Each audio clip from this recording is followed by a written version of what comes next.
I can't put in the words how I feel.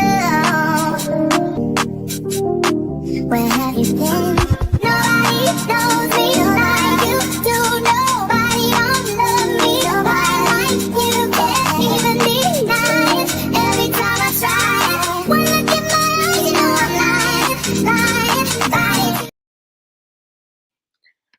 Hello, guys. Hello. Okay, my bad if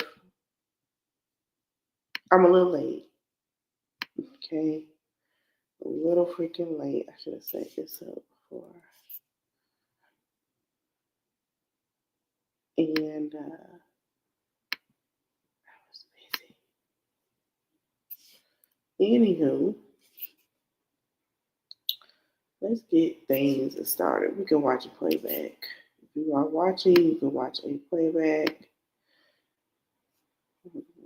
Hold on. I'm trying to set my stuff up, y'all. Because usually I have it set. Okay, so we got a lot to discuss. It is a lit Saturday. Okay? It's the day we be lit. And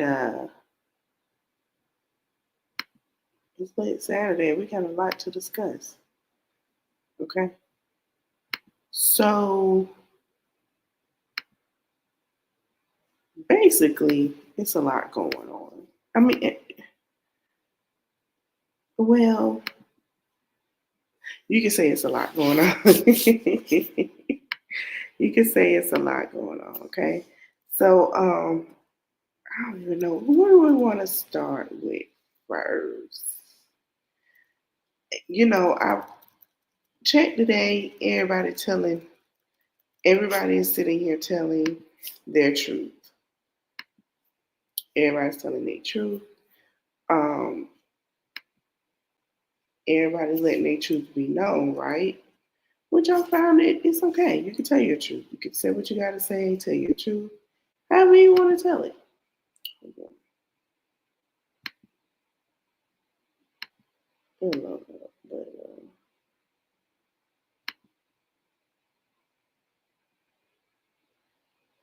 Okay, so if you want to tell your truth, you can tell your truth, right?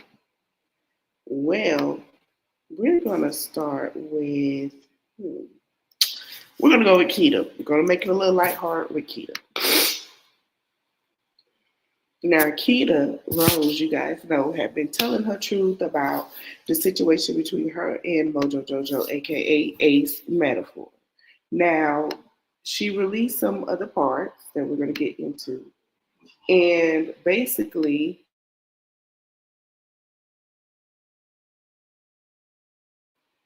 she released like two part, and her two part.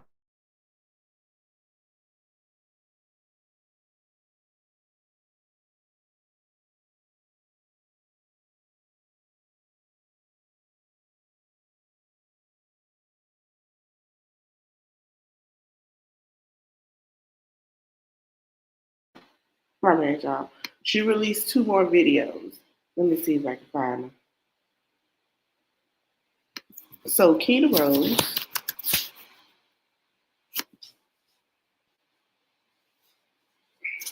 Okay. She released 13 through 15. No, 12. Sorry. To 15. So we're gonna go ahead and watch those. And she decided to tell her part of the story. And then we're gonna jump into Lexi. We're gonna jump into Ashelee Braxton. Oh, we got a lot of stuff today, so I hope y'all ready. So let's get into it. We're gonna watch Keita first, and then we'll make Big Meech and them last because that's a very long one. Okay, so we're gonna go to 13 to 15.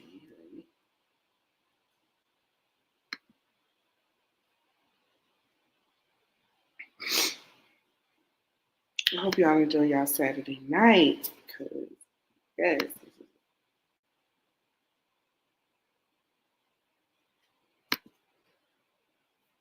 Hello, my fellow crash outs, reporting for duty. Thank you so much for watching episode 13 of Who the Fuck Did I Work For? People are so creative. It's crazy. Trigger warning, this episode will mention abuse. A lot of you were upset that I posted Jojo's mentor. And let me tell you why I did it. Well, for one, out of Jojo's mouth, I heard him say he's still mentoring boys to this day after detailing his abuse in the green room. A couple of people who will remain anonymous reached out and, basically said, thank you. He's still in the church.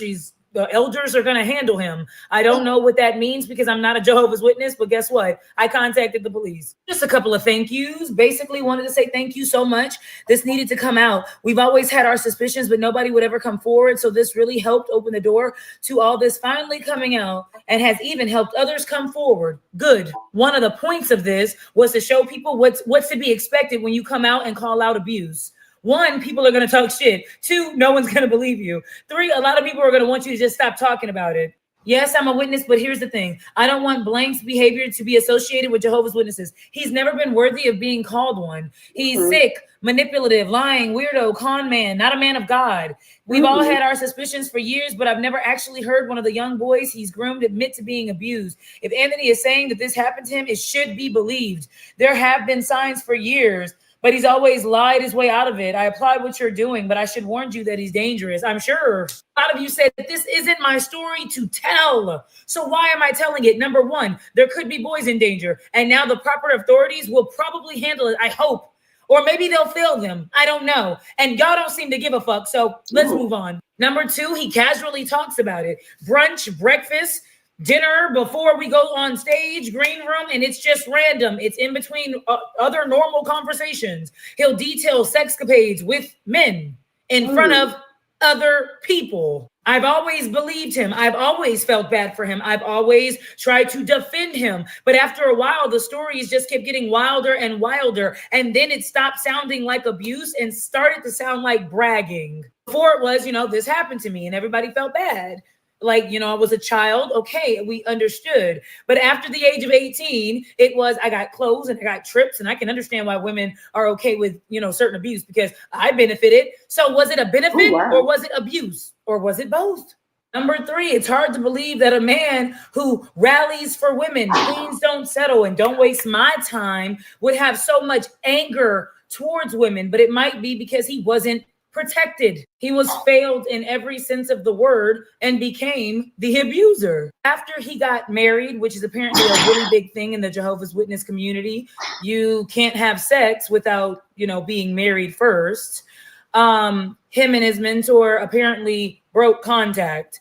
And then, he lived a married life. Now, he told all of us that he was married just, for a year. He said he had to get married because he was a Jehovah's Witness, and boys and girls weren't allowed to have sex until they were married. If you were caught doing something you weren't supposed to do, apparently in this community, you might get disfellowshipped, which is everyone you know and love, everyone that's ever supported you, never talking to you again. It's like when the Amish excommunicates. Some of y'all freak out when your sneaky links and best friends don't call you ever again, right? Imagine everyone you ever knew. He and his ex-wife were disfellowshipped, and she only had him. And no other family members at a very young age. I've personally never witnessed any physical abuse. I've only witnessed yelling, screaming, belittling. I think everybody in Jojo's life has begged him to work on his anger, begged him to work on, whatever demons he might have been, experiencing. When I asked how he was in the earlier years of all of this, it wasn't different. The anger, the manipulation, the lying, the pitting people against each other, it wasn't different. Some people don't change. They just get better at abusing.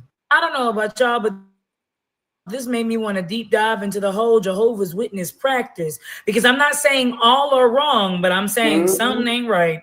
It's important to note that every time I said apparently, I meant allegedly. Everything I say is alleged. I think it's best to allow the alleged victim of the physical abuse to tell their story on their time, how they want. So next episode, we are going to detail the financial abuse, which is how Jojo affected me.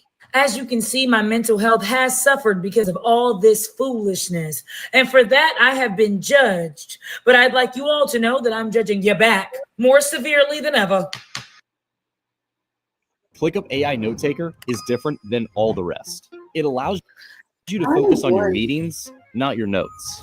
It captures everything from action items to key decisions. And after every call, I put my heart on my live.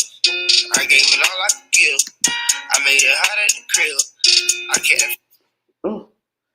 I wonder if that was the reason why he is the way he is. Hello, my fellow crash outs, reporting Hey, for duty. Thank you for watching another episode of Who the Fuck Did I Work For? Apparently, he loves the skinny zone. That's good. Oh, you all because it's very. I got questions now. I wonder if they'll ever come out and tell their side of the story about what happened. Let's go to 14. And what he did to them. Hello, my fellow crash outs, and thank you for watching episode 14 of Who the Did I Work For? Let's get to why this goofy man got on the internet and said that I was trying to extort him for $500,000. Here's some of the phone call between us. One more question. Yeah. About just the 5 all this year. Like 250 now, 256 months. So give me $500,000. I'm gonna tell you this: if you take that money and you just put it in the stock market, in 4 years you'll probably have more money. You know what I'm saying? Nope, I don't know how to do stock markets. You don't. You know what I'm saying? You'll just have it. You get what I'm saying? You'll have it. Mojo Jojo called and offered me $500,000 so that I would feel good about all those promises he made and lied about, right? So that he would finally make good on the things that come out of his mouth, but also so that I wouldn't tell about what he did to his ex-wife. I didn't know about what he did to his ex-wife until a couple of days ago. So he says I can't talk about it because he paid to get it expunged, but she can. Mojo Jojo has a history of lying, overpromising things that he cannot deliver, right? He talks about his skills. He can do everything right. Nobody does anything better than him. He doesn't need a team. He doesn't need to delegate anything. He's a one-man army. He's a machine.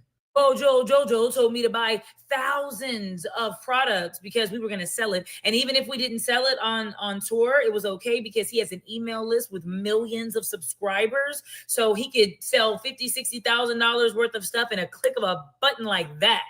That was a lie. Not that he couldn't do it. He just wouldn't. Mojo Jojo would waste time purposely. Let's do Zoom meetings. And then he wouldn't say anything. He wouldn't explain anything. Come to Phoenix. I need to be in front of your computer in order to really understand what I'm doing. And and everything was just a lie. He likes to string you along because he knows that if he doesn't have anything on you, if he doesn't have anything that you're wanting from him, you're not going to speak to him just because genuinely he's he's insufferable to be around unless you're getting something. At the time, I'm a single mother. I just wanted to sell my merch and make my money back, but he didn't care. It was fine. I didn't say anything. I just said, I'll figure out a way. Then one day, Mojo Jojo calls me and says, hey, I want to take control of your merch. I want to take ownership of your merch. I think it'll really help you. You'll save some money. You won't have to lug it around. You won't need a crew. I told him no. I said, I have employees. I have everything down. I know my inventory. I'm good because I figured it out on my own. And so from there, he decided to call me every single day. This is all. Now, she did say he only liked to talk to men. He does not like to talk to women. Randy Rosario said that he likes to talk to men. He don't talk to women. And that's why she brought her husband around to negotiate a lot with him because his thing was, I just want to talk to women. I don't want to talk to men. I'm sorry. I don't want to talk to women. He don't want to do business with women. Also about accountability on all parts for everybody, right?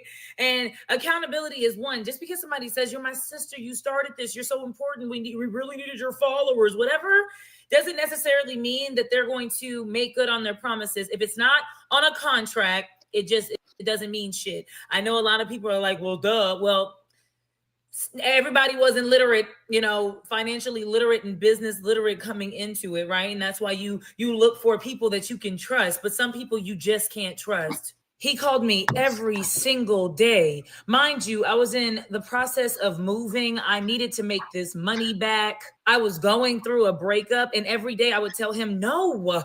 The answer is no. I didn't want him to take control of anything. I didn't want to be tied to him.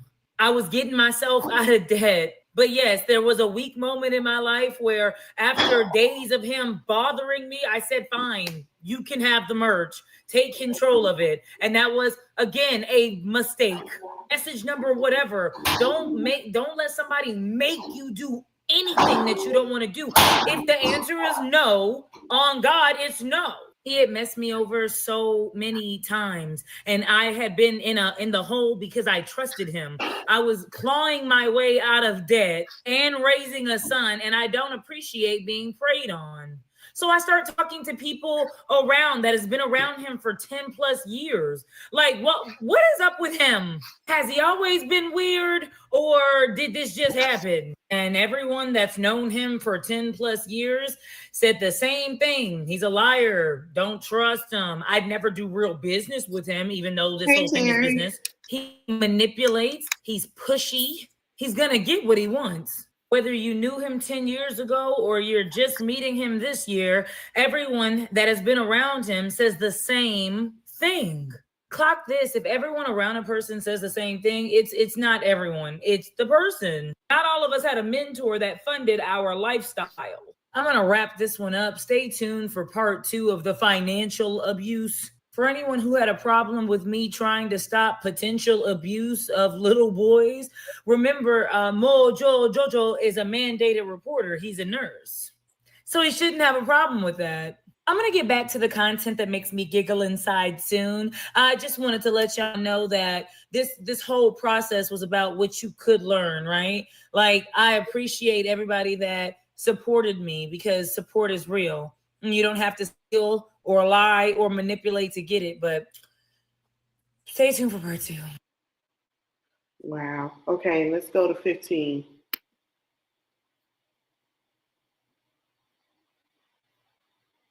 But I just don't see how Good morning, my fellow crash outs, reporting for duty. Thank you. Oh, that's a bleach. women, and he has them on their panel talking to them. But then with business, you talk like, what kind of brothel sound of mess is that? Sound very manipulative to me, but let's go, y'all. Thank you so much for watching episode 15 of I'm sorry. A lot of you said, okay, Keita, we get it. Mojo Jojo is weird. But what about Shitty? What did Shitty do? So Mojo Jojo does this thing that I now realize is triangulation. But before, I just thought he was a bitch, just like gossiping.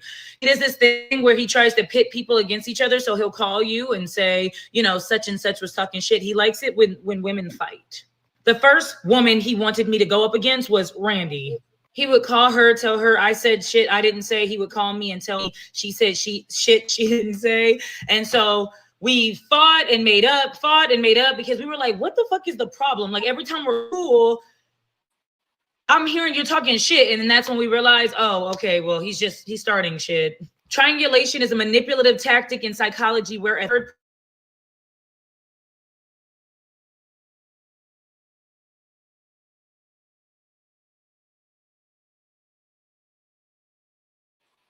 disagreed about something. He went to me and said that, like, she was totally and very aggressive when he watched back the footage, and I'm sure he's told her the same thing. And we had to like almost get into it, but we talked about it like women and realized there wasn't no issue. A lot of y'all keep seeing this woman talk shit about me. It's because when we were in the basement doing the pod, not the live show, he brought her in trying to start shit. He would constantly tell me, you're fat, you're fat, you're fat. So when he saw a woman making content. Keita wasn't fat, though.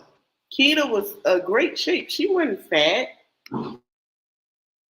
Downing other women, calling fat women fluffies, and bragging about how upset the fat bitches. Yeah, he loved that. When she got there, Mojo Josina said she doesn't like you. She doesn't like bigger women. You're not gonna like her. So I'm sure he told her Keita's not gonna like you. So there's already a lot of tension before the episode starts. He likes to start the tension so that the episode will be good. And that's how Six the Goddess and Keita had their issue. So it was never, oh, well, they're not gonna like me. He said that and told Six. I wish I could share that part with Six. He sat there and told Six they weren't gonna like her. She just sat here and said he told them that they not gonna like Six and she not because she don't like them.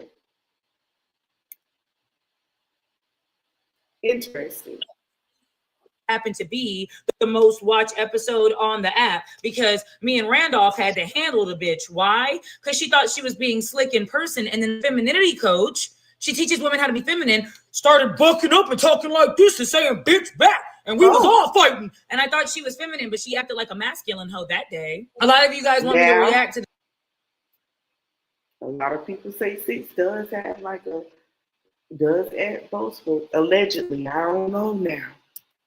the video where she's talking about us. No, we told her to her face. We thought she was a bitch. So there's no reason to go back and forth on the internet. She knows what I think about her. By the time Kitty came in, had already under what was going on. He was triangulating. He needed to be the center of conflict. He didn't do the same thing with the men because most men wouldn't be okay with that type of shit you calling and gossiping. So he did it with the women. So when she came in, Kitty said he and his manager were saying things like, the girls are really just be careful. They're going to be so jealous of you. Speak better. You're so articulate. Things like that. So Mojo Jojo told me that he didn't really like her vibe. She was too stuck up. She was too full of herself. She was smart. She's pretty. She can sing. She's talented. But she wouldn't talk about sex on stage. And this is supposed to be live and uncut. Mojo Jojo would call each of us every day, every week. I don't know the exact times, but it'd be frequent to talk about each other and to stir up some stuff. She said this about you. She said this about you. She said this about you. And we all just... even though we knew in the back of our minds what he was doing, it still put you in this like survival mode that was like, gotta fight everyone. And it was unnecessary. Now, how she talk on stage and how she talk in person, two different things. This is how she speaks to people. I'm sitting over here crying over somebody that ain't claiming you. He ain't hitting you up and you boo-hooing. Girl, we outside. The men is outside. We out. Shit, stop crying. That's no bitch. Yeah. I tried to explain to Kitty that they triangulate, that they're going to tell her things to upset her, to get her riled up, to make her not trust anybody. I told her that she's just going to have to stay focused. Mm-hmm. She understood. She understood all about narcissism. I said, as long as we stay strong, we can just continue the tour, continue the contract, and just do what we got to do. Things started feeling weird. I don't know how to explain it, but I basically didn't want much to do with either. Not because of them, but because of the whole situation. That's what happens when you create a toxic work environment. You don't want to be around the people that you work with. Mojo Jojo started getting tired of Randy. He didn't like that she was business minded and telling all of us things like, hey, we should have equity in this. Hey, we kind of started this. What's going on? Randy was starting Let's Rant about it, and he was getting very upset. How dare she start a podcast? How dare she go work on her own stuff? She's probably going to steal all my ideas, even though he steals everyone's ideas. Mojo Jojo didn't want Randy there anymore. He didn't like her vibe. Kitty didn't want Randy there anymore, so she decided to just block her, just completely. She said the Lord told her to end that connection because Randy's spirit wasn't good. Hallelujah. I'm trying to keep everything around 5 minutes. He put her in debt, and me in debt. And so it was a mess, a smorgasbord of shit, if you will. What do you mean? I'll tell you what I mean. Follow my YouTube. Wait a darn minute. Everybody in debt over there? Everybody is in debt that worked on that show? Now that is crazy. Okay. Hold on, y'all. I don't know.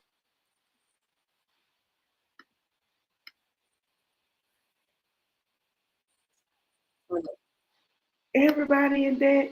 Okay. Wow. Okay, y'all. We're gonna move on. Because it's a lot today. This one kid took me for a loop. Y'all know who this is? She look familiar, don't she? She a Braxton. She's a Braxton. She's a Braxton. She is a Braxton. This right here is Ashelee Braxton. This is Trina, Tamar, Tracy, may she rest in peace, Tawanda, Tony, niece. Her father is her brother. Now she decided to speak her truth not too long ago. Now remember, she came out and she said that the family won't talk to her. Someone in the family basically said some things about her.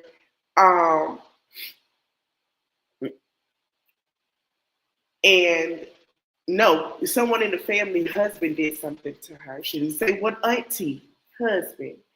And the family won't talk to her. Tamar interviewed her.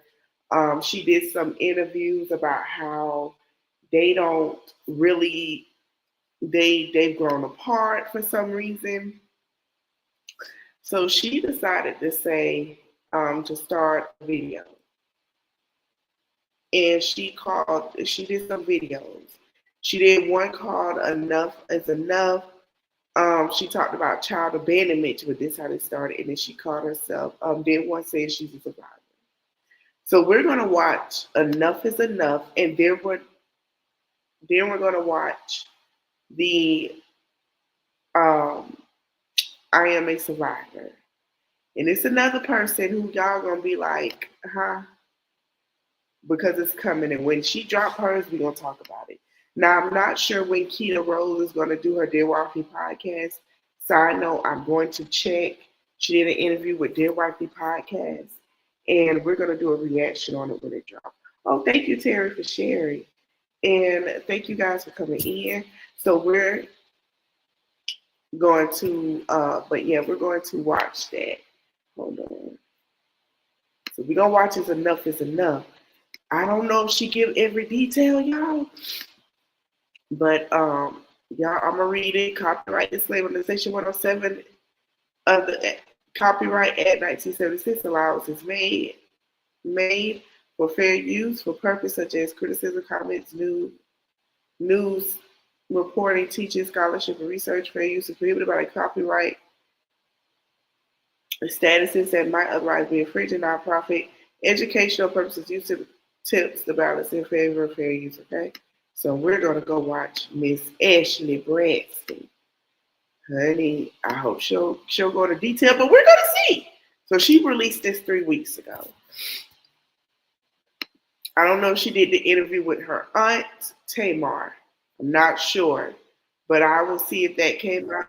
As a part of my self-love journey, as a part of my self-help journey, as a part of taking care of myself, taking care of my inner child, taking care of the future me. Nobody will ever run my life anymore. Nobody will ever put their hands on me again. Nobody will ever threaten me. Now she said the daddy put his hands on her. Allegedly, but that is what she said. Do or what I can't do. Nobody will ever need to be quiet ever again.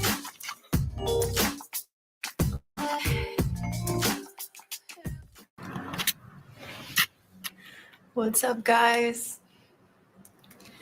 All right, I decided to come on and talk today because the resilience today is quite intense.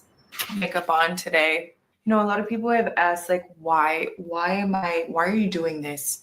And I had to really think about why I was doing this, why I'm coming out, why I'm speaking, accepting what happened to me, or noticing what's happened to me, or being able to talk about it.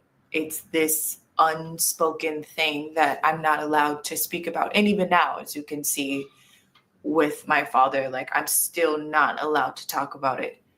And it's just not a part of my life anymore. I'm going to talk about it. I'm going to say what happened to me.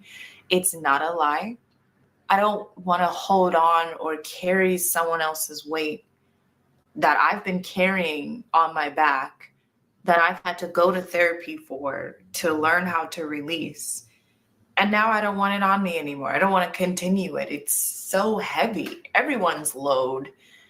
And it's not something where I'm blaming people or So obviously she's been going to therapy to help her cope with it. Now I believe, I'm sorry, y'all. She's been going to therapy after Tracy been deceased. And remember, she wasn't talking about this when Tracy was alive or nothing. You know, Tracy was close with them. Her and her, I think Lauren is her sister, the one that passed. And I believe ever since Tracy passed, she's been going to therapy a lot. want anything from anybody from all of this. I'm not looking for an apology. I'm not looking for like, let's make it better. It has nothing to do with me anymore. It's not my battle anymore, but it's also not my secret anymore. It's not my secret to what people do or what they did. It's just not my secret to hold. I want to encourage other people to get help, and I want to speak about domestic violence. I want to speak about domestic abuse. I want to speak about abandonment. I want to speak about, you know, people not believing you when you say things that other people have done to them. I still want to talk about these on the stage or create some sort of workshop for people to talk about it and to get through it and to support everybody. After Tamar's podcast, I just want to be done with it. It's not mine anymore. It's not my struggle. It's not my battle. Whatever happens is on you. But I have done years of work and therapy to be over it, and I'm over it. I also just feel like I want to avenge my sister's passing, and just I felt so bad the way everything played out with her and her death. The fact that first somebody said that she passed away from a heart condition, complete lie. Oh, wow. My sister passed away from drug use. You know, we all know that my sister was doing drugs. But there was a reason why she was doing drugs. Maybe and so somebody came out and the fact said that too. no one was able to like look at this girl and have compassion for her and understand why she was I just felt like my sister's death was just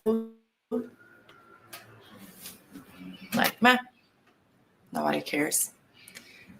And it's better to let her rest in peace than to look in the mirror and understand how she got there or why she got there. And I'm a contributing part to all of it. I've already said what I've contributed to that in that aspect. I've already said that I wasn't there for her. I wasn't speaking to her before she passed away. I've had to deal with that. I've had to face it. I've had to confront it. I've had to do my own therapy to forgive myself, to just be there for it now, and to be almost like a sister to you guys, or to be a sister to somebody else, where I can be like, hey, it's okay. What happened to you is definitely not your fault. You didn't ask for those things to happen to you, but we have to face it. We have to get through it. But the irony of trying to heal without people being able to look in the mirror and say, yes, I did this, or yes, this happened.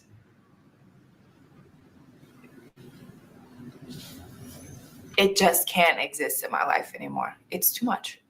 It's psychotic in terms of how I like to look at my life in a very realistic way, and not always praised for it. I'm not always liked for it, and that's fine. But I will never keep a secret and carry it on my back so that you can live your life and I have to live in weird misery and pain. It's just not okay for me. So that's why I'm doing it. It's not to put blame upon somebody else. It's not to point the finger and say you. It's just like, no, this is me. I've had to do the therapy. I've had to get the work. I've had to step up and make myself a better person. And as a part of everything that I've gone through, I'm sharing it. But if you are somebody like me and you're carrying other people's secrets and you're holding on to them and you put their secrets in your backpack and you're walking around your life and you're trying to not step on toes to carry other people's secrets, it's not worth it. Tell the truth, tell your story, say it, and be done with it. I think Cat Williams said, if people want you to tell a better story about them, then maybe they should have given you a better story. I'm all about forgiveness. I asked for forgiveness from myself, from plenty of people. I'm asking for forgiveness now. And knowing that I'm hurting people as I'm doing what I'm doing, but also honoring myself and saying, girl, you can't carry that anymore. That's not yours to carry. I wouldn't want her grandma. So this is like a weird part of my life where I just have to accept that events are the way that they are and hope for a better future. And, I am sorry to people that feel like I've hurt them or to people who feel like what I'm doing is wrong. I'm sorry, but I'm not sorry. I definitely have empathy in my heart. So, of course, I never want to intentionally hurt people. But at the same time, I have to look out for me because no one else is on that team except for me. So as a part of my self-love journey, as a part of my self-help journey, as a part of taking care of myself, taking care of my inner child, taking care of the future me, nobody will ever run my life anymore. Nobody will ever put their hands on me again. Nobody will ever threaten me of what I can do or what I can't do. Nobody will ever threaten me to be quiet ever again. I will speak whatever I want to speak. I am an intelligent person. I'm educated. I'm smart. And I don't need anyone to run my life in that way anymore. I'm 30-something years old, and it's really time for me to just be me and be free.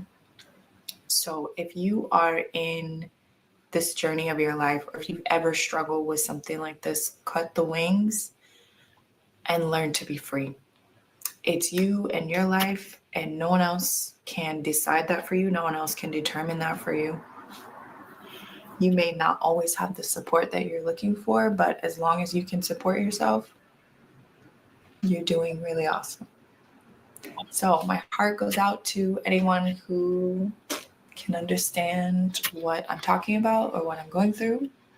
I'm very happy that this journey is almost over. I'm very happy that Tamar is supporting me and that I get to just say whatever I want to say. But I feel like by the time I get to Tamar,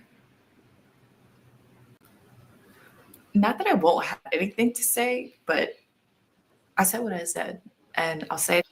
When this come out, I'm not sure when Tamar go drop her podcast, but we are gonna do a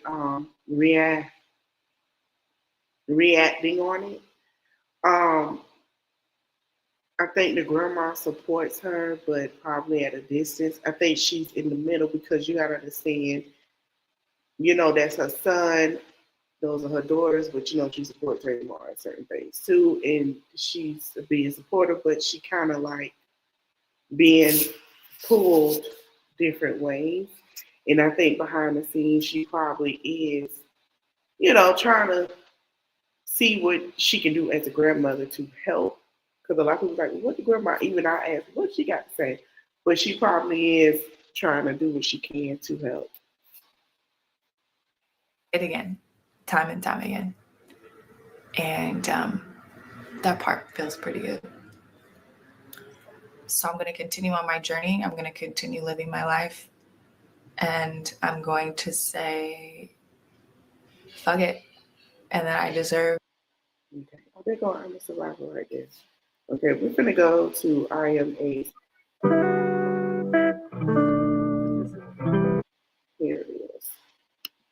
Now, this was interesting. I'm looking at my emails and I got an email that pops up. This was very interesting. Now, she stays in Thailand, I believe. So she does not stay in the U.S. But listen to what she had to say because she did go see Tamar and it was supposed to be a podcast. Now, they are filming, and I believe she's filming the podcast and filming the show. So let's get into it.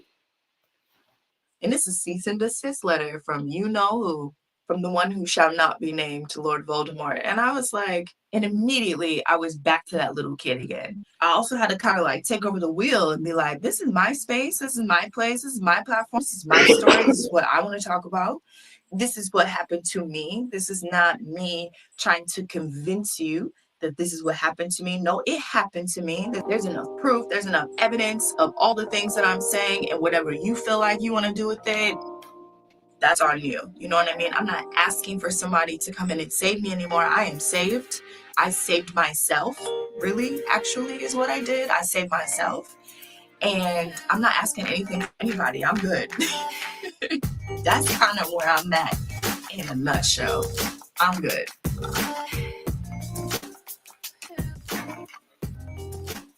Guys, I know it's been a while since I've been on here, but I'm not gonna lie, you guys, it took me a while to get here. I was in the States. I got sick, as you can hear kind of right now, like I'm really sick. And I've also just been working, which I'm really grateful for, but like I've had commercials to shoot and like auditions to go for. And then I had to come home and kind of process everything and like get my mind together and go to therapy and like have a session and realize like, okay, what I'm gonna say. So I'm gonna put this into two parts. Part number one is gonna be like how I'm feeling now and pre-podcast. And part number two is gonna be podcast. I think it's important to kind of like break those up. You can follow me on this journey, you know that this is like a lot to keep up with and to kind of pay attention to, it's kind of like listen to. So I felt like it's a little bit easier, and that way I can say what I want to say without trying to feel rushed to cram it into one video.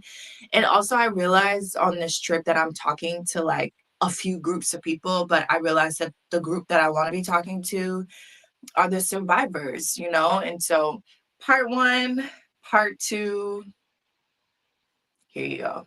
All right, let's talk about today. What am I feeling today? First and foremost, I am a survivor. And I didn't realize that until the trip. I was like, wait a minute. You know, because people were like, why are you telling this story? And I was like, I was kind of getting offended by it. Like, what you mean why I'm telling this story? But then I realized that people didn't really get it. And I was like, oh, no. I'm a survivor. I'm healed. Like, I'm not completely healed because I think healing is continuous, but I'm a survivor, you know? And so I realized that in this trip that people like thought that I'm trying to do this for something or for some like, wow, you just, what did somebody say? I was having an outburst. What? And I think that that is so funny because no, I'm not having an outburst, baby. I'm not having an outburst, honey. I survived.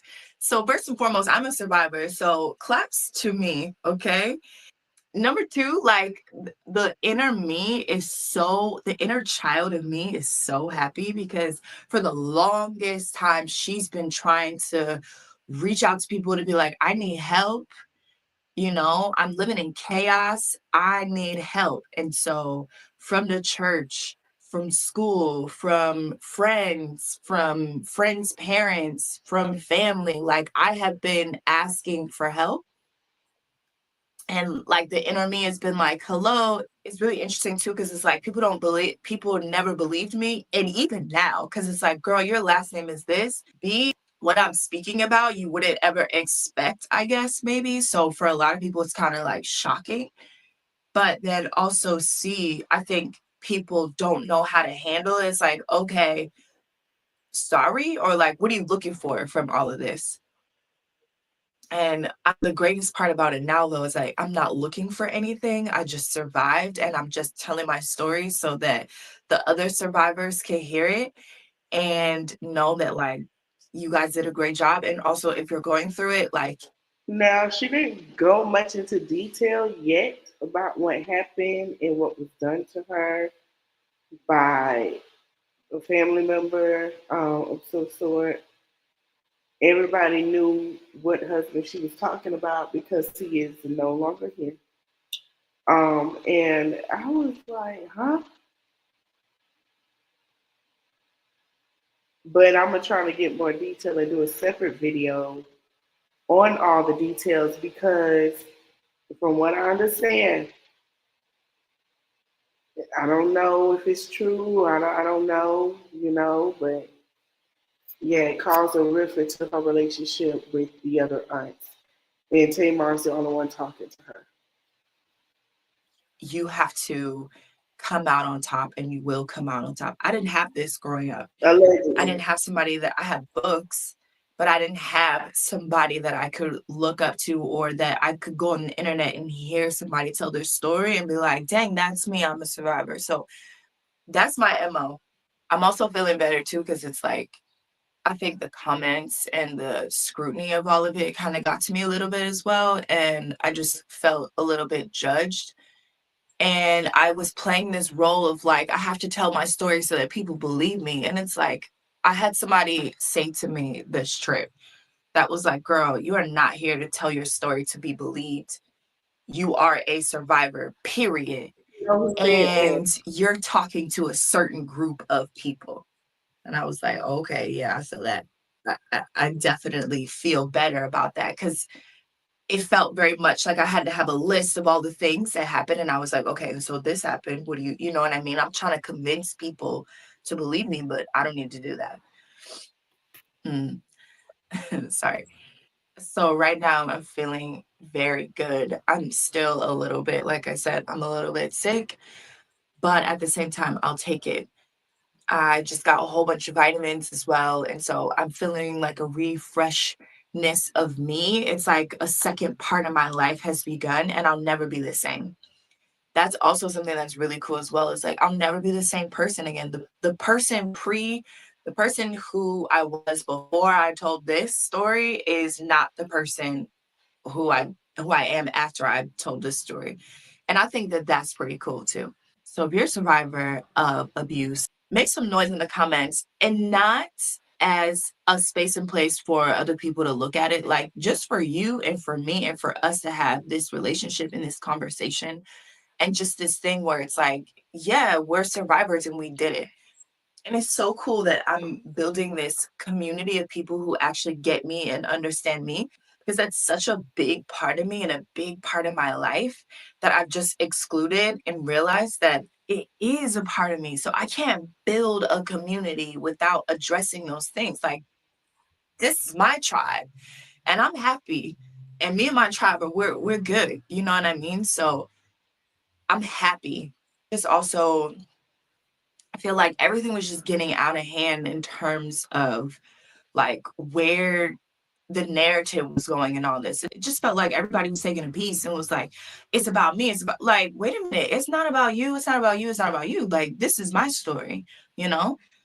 Everybody is entitled to tell their story how they want to tell it, wherever they want to tell it, if you choose to tell it or not. It's just not my choice. It's not my opinion. I can't care. Like, it's so weird. It's like, you have your own space and place and platform to do whatever you want to do. And so do it on yours. You know what I mean? I also had to kind of like take over the wheel and be like, this is my space. This is my place. This is my platform. This is my story. This is what I want to talk about. This is what happened to me. This is not me trying to convince you that this is what happened to me. No, it happened to me. There's enough proof. There's enough evidence of all the things that I'm saying, and whatever you feel like you want to do with it, that's all. Okay. So she if you want to see more, you can go to her page, Ashelee Braxton. Okay.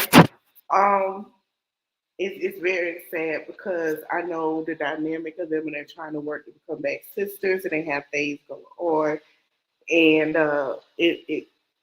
it's a lot.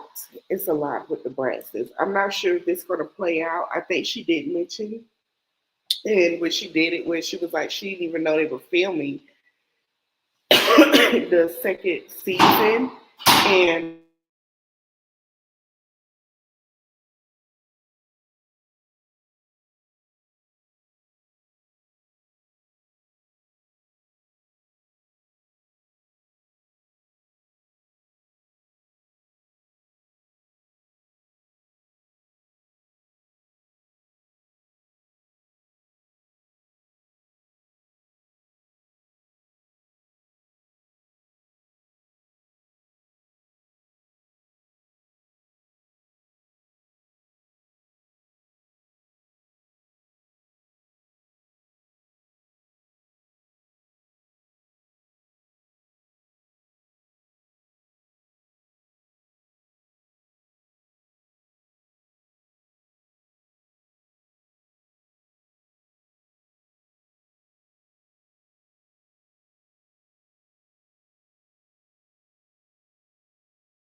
what transpired, but I'm back, and I'm sorry for the long pause. Internet is ridiculous. I'm really gonna have to look at my options. Can't wait for 18 to show up. Okay, so I don't even do Spectrum. Now this is Nell from Love and Marriage Huntsville. Now there was a scene, right? And the scene on 2 seasons ago, Chris has a daughter from his previous marriage that everybody keep talking about, even Martell. This is the daughter, and her name is Lexi. This is Chris Fletcher's daughter that he has with another woman that basically Nell took in as, her child. Nell love her, treat her, give her whatever she needs, phone call, whatever. Now, Lexi decided to tell her truth. Now, her video is a little shorter than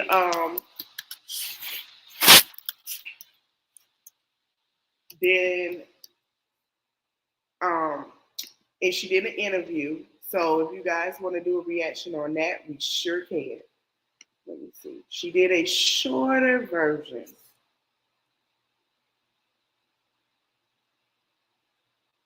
So they say she exposed Nell on the interview. Now, Lexi decided to come and tell her story. She's saying her relationship with her father is not the best, and she said that, you know, she wants people to understand this family. I don't see where she exposed Nell, but we will.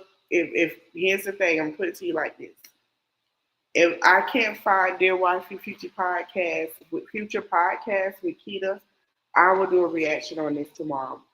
We'll talk about this tomorrow. So let's get into this here.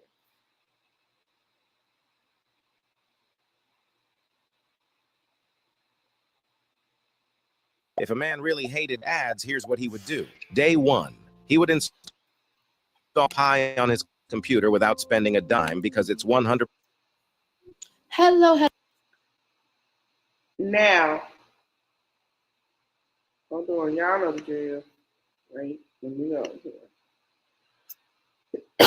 I'm sorry. Copyright disclaimer in Section 107 of the Copyright Act 1976 allowances made for fair use for purposes such as criticism, comment, news reporting, teaching, scholarships, and research.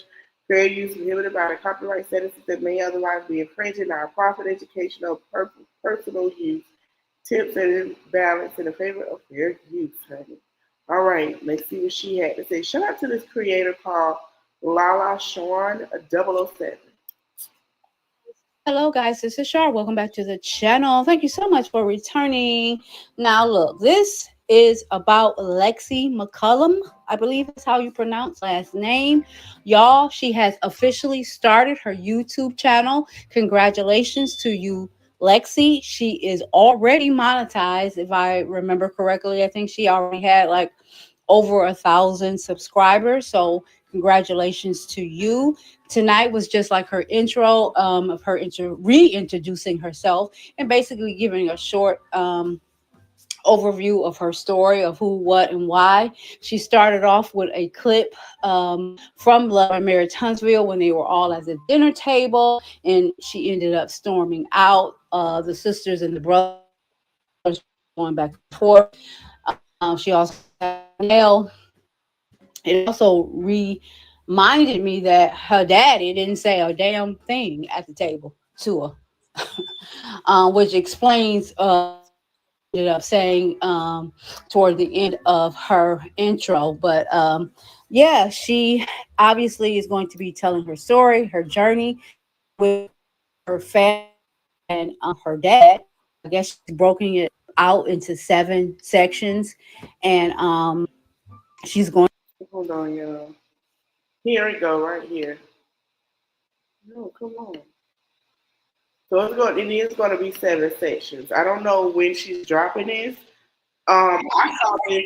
You remember to invite your I employees. saw this yesterday, and I was like, "What the hell? She dropped something? She gonna drop something? Like what? Wait, what?" Now, remind you, Mel has left. This came out after Mel's mom said Nell is a liar, allegedly. We're gonna continue. Let's listen to what Lexi got to say. But your daughter, my daughter was being and cussed me out and wasn't talking to me. I don't even think y'all was talking to me. You went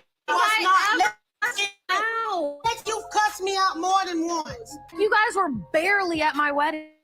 Because I don't want. Barely at my wedding. And you barely invited us. But we showed up. We showed up as a team. I heard Miss Dreadhead find stuff talking to Destiny allegedly. And we're going to speak on Destiny and her husband because Destiny's husband just got locked up and he tried to lock up Destiny allegedly.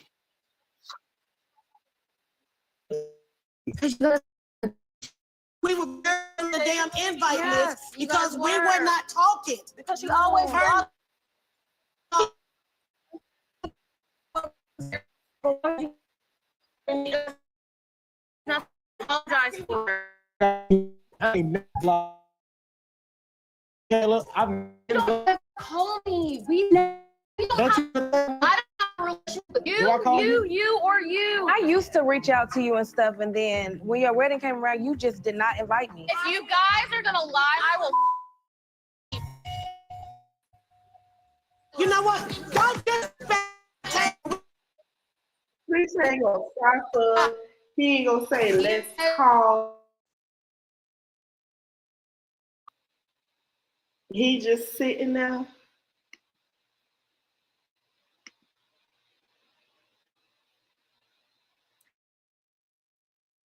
Listen, the white man in here is her husband. That's her honey. We gonna do it. Hold on, y'all.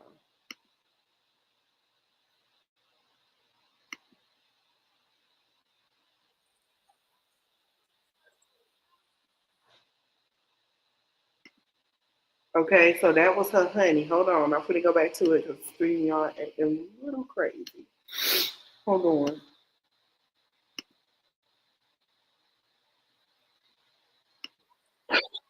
Oh damn.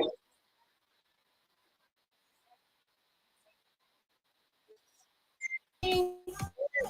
Damn. I cannot believe her. How can you not?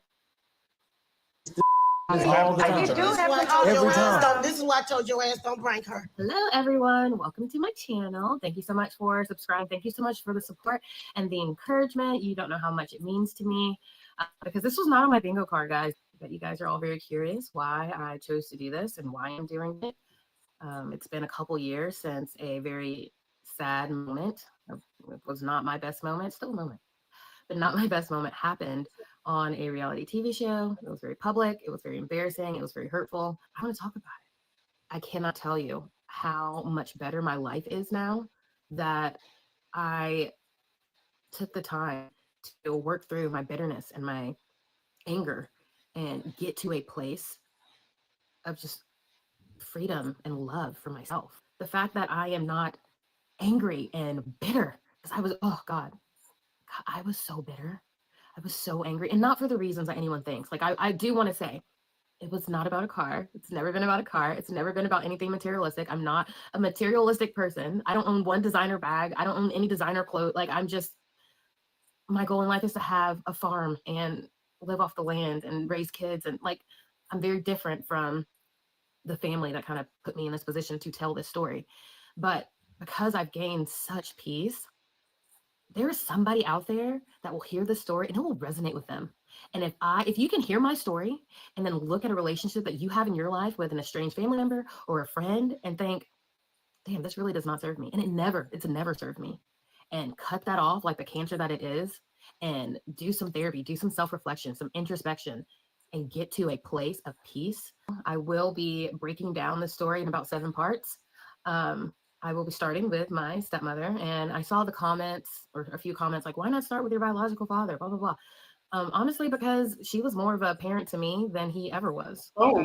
I had more talks. I spent more time. I spent one-on-one time with her. I've never spent one-on-one time with my biological father. There's never been a moment in my life, and I'm 33. There's never been a moment where it's just me and him talking, spending time together, ever. Never. So I'm starting with the person that has been or was more of a parent to me. I have more experience with her. I've had more talks with her. And she is the head of that household. She is the HBIC. She wears the pants. It's not the first time I heard this. If y'all watch the show, we have heard this numerous times. And I don't know why people say that. What people got to understand and what I'm understanding is Chris balanced Nell out. Nell is more straightforward, in your face. It is what it is. And Chris is more, hey, listen, he's nonchalant, but it is what it is too. So it's I don't know. The skirt, the stockings, the dresses, the suits, the bitch wears it all. Okay, she is the HBIC, And the only way I could have a relationship, the gate to my biological father or my siblings always went through her. And I will get into that and explain that later. But I want to start with her, and I will, because it's my story, and I'm going to tell her how I fucking want, and I'm going to start with her. And I don't hate her at all. I honestly, honest to God, like, I know, because I've been in these YouTube streets, I know she's getting a lot of hate. That sucks. Like, it sucks for her because she's gone through a lot. I've gone through a lot. She's gone through a lot. And I feel really bad. But just because you've gone through a lot, or anyone's gone through a lot in their life, we all have our ups and downs. It doesn't mean that you need to turn around and be ugly, hateful, or a deplorable person to somebody. It does not warrant that. When you know better, you do better. And she knew better. All of them actually knew better. And they didn't do better. And that's why I'm here. That's why I'm going to share who they are to me, who they were to me, what happened in my life with them, what brought me to that dinner table and to that explosion. I'm going to talk about the interview I had where I was so bitter and angry with Giving You the Real Tea, who was amazing. Please go like, subscribe, whatever you have to do. He's amazing. I'm going to talk about it all. I feel like after I tell my story, I feel like everyone will understand me better. And they'll also understand that family better. It's a story that deserves to be told. And I feel like it's helped somebody. I'm going to speak it into existence. It's going to help somebody. And I'm excited for this journey. And like I said, I appreciate the support, the encouragement, all the influencers and content creators who have reached out to me and given me advice. I thank you so much. Giving You the Real Tea, my love. Love him so much to pieces. Thank him. I'm so thankful for him and everything that he's done. And I'm excited for this journey. All right. Now, she said that what she had to say. She said, Nell, I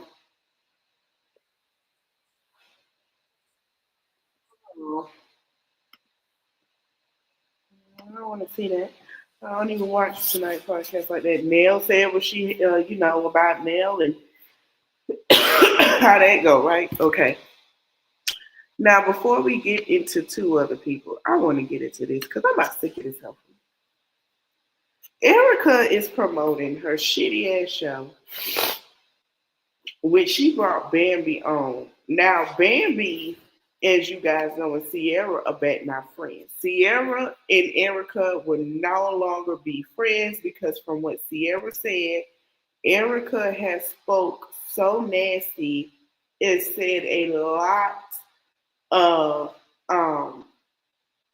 racial slurs to Sierra on the show when they were filming before she got suspended and kicked off. Well, once they suspend you, they kick your behind off later, okay? That's just how these reality TV shows work. We're seeing it with, what's that girl name? Kenya. Kenya's not, Kenya done been knocked down to a friend. She don't want to do it. Now it's the lawsuit. Allegedly, excuse me, y'all. So Erica had a show with Zeus, two-way, where she picks a woman or a man. And now it was already red flag to me because she had Turtle with the Latina community. And see, Erica do stuff for self-value. And this is why I've been telling a lot of Black women to stop vetting for her. And we're going to get into why. We're going to get into the conversation because I have potentially said this a time and time again. Erica don't give a damn about nobody but herself. And y'all keep vetting her with this man, and then y'all vet her with spice. And it's not a good look because she just proved my point when she did this fake-ass interview. We're going to talk about who she did it with. So, and first of all, I want people to apologize because a lot of people say that I was wrong about it. So Erica added Turtle. Remember Turtle who told the girl her arms was too hairy, ain't no man gonna want her, and all that. Remember him? Let me see if I can find him. With him. Let me see. They call him Turtle. He was with a girl. And I'm going to show you who it is because we're going to play it.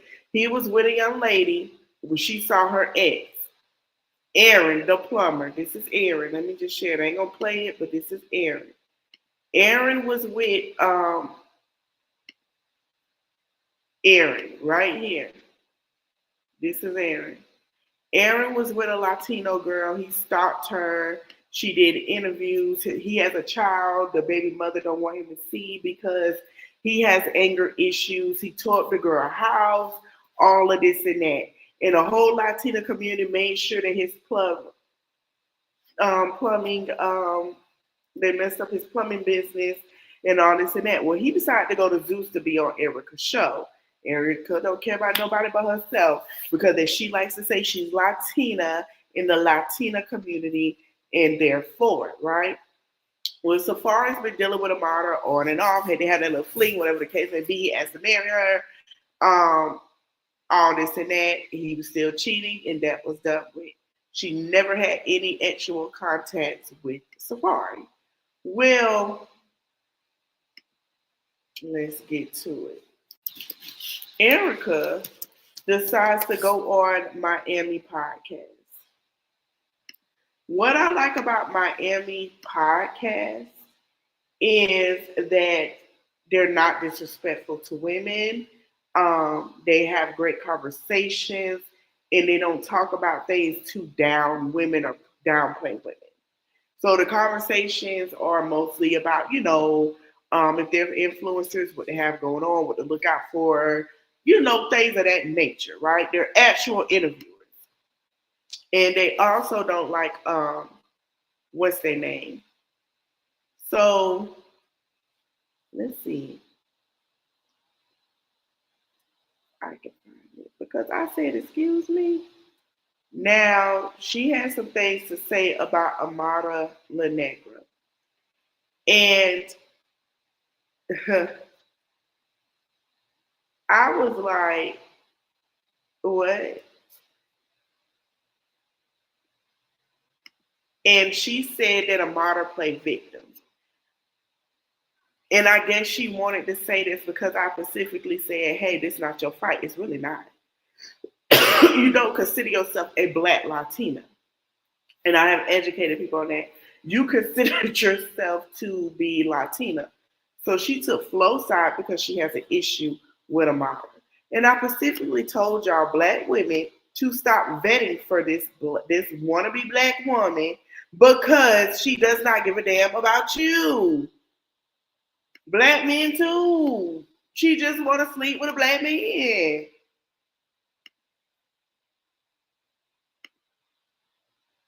We gonna get into it. Erica, what's up? Congratulations on your new reality show on Zeus Network, Two Ways. Yeah, I'm so excited. When you were booted off Love and Hip Hop in 2023, did you ever think a little over 1 year you would be starring in your own reality show? You know what's crazy? This was already going to happen. Me and Lemmy had already mapped this. Lemmy like to pick the underdog, and his thing is everybody got to eat, I understand. But I really think he wasted his time and money on this show because I'm not watching it. Ain't nobody else watching it. I'm really watching baddies. They're really watching baddies, and they're really watching Jocelyn's Cabaret.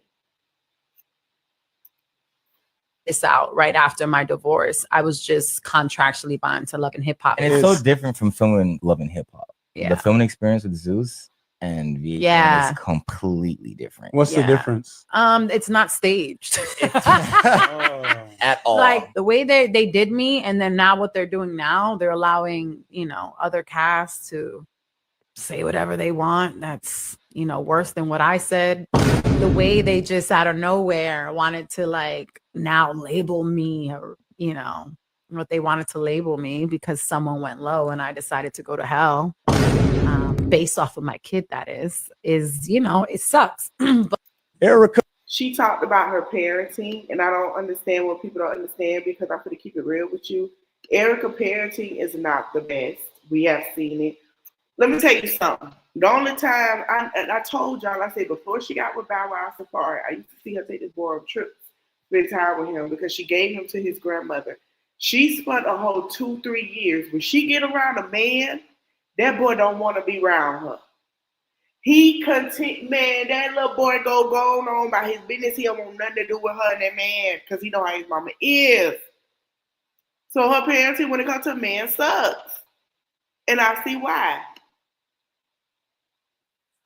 There's a lot of politics in that. Right. You know, networks, you know, they dive in, they get what they get with the drama, and then they disregard you when they're done with you to save face, which is my case. Forgetting that I held this franchise up for this long. Yeah, speaking of that, like, what do you think about Flo from Love and Hip Hop getting canceled for calling Amara La Negra black? I'm gonna be honest with you. Humans can't cancel anyone. Like, humans don't have that power to cancel anybody. That's just so dumb. Child, she sat here and listened to Miss Pyramid Scammer. Because it's like, look where I'm like, you can't stop what God has for anybody. So do you think Flo should be fired from Love and Hip Hop for her quote colorist comments? I saw a little bit of it, but I also feel like the other girl like antagonized that situation. And she plays victim a lot too. So I feel like, you know, at the end of the day, it's like when you're put into these situations. Her issue with Amara is over Safari. And it's never about, oh, I've worked around her, been around her, and she played this and that. Baby, y'all had one photo out. After this, I'm going to pull it up. They had one photo together when Love and Hip Hop Miami first started. One photo. That girl ain't never went to lunch with her. That girl ain't never sit there and tell her darkest secrets. They were co-workers. They were never friends. They were co-workers. She is still in competition with Safari, with Amara. And Amara ain't even with him no more. He with a young girl from what she said, allegedly. Situations and someone goes for the jugular, there's no rules, you know, but there's a lot of politics in that. Right. You know, networks, you know, they dive in, they can antagonize. Amara and Flo both, to me, said some horrible things to each other that was colorist, and I feel like they should not be canceled or fired. I feel like, and I'm going to say this, and this is how I feel, and this is being honest.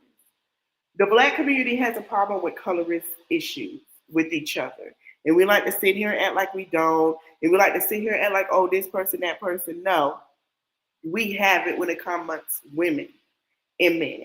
I feel like Love and Hip Hop Miami has opened that door. It needs to be a conversation and an understanding. Now, granted, Haiti and the DR, they had these little issues. I knew it was going to happen between them two. If y'all understand the dynamic in history with Haiti and the DR, and now how Haiti and DR are now coming together, you guys understand the past history of why some Haitians did not like the Dominicans.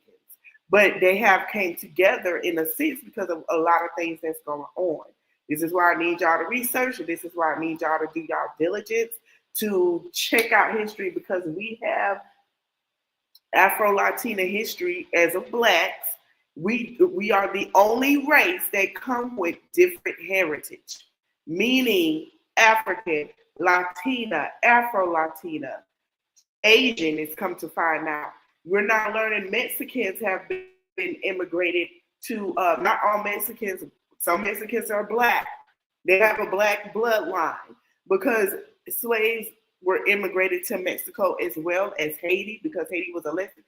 It's a lot of history that we have migrated a culture that people don't understand. So Erica can't stand into this fight. But I feel like if Love and Hip Hop Miami play their cards right, it could be a conversation about the situation, and I bet you it could smooth over, and it could be really a history lesson to everybody. Just my standpoint on it. Someone and then, you know, play victim. Are you glad though that chapter ended and now you're over here on this network? I'm so grateful. I've been on TV for so long and people had to see me like be the villain and deal, you know, and, Girl, and you bark at always this. be the villain. Call What me the hell crazy you because I talking am. But about? like the crazy that I really am, like all that you've got to see is the crazy of you cross me or you violate me. Crazy. Yeah, we got to see But this now crazy stepmom. it's like the crazy of like why people who know me love me. But it's okay. Don't forget, you guys, every Sunday.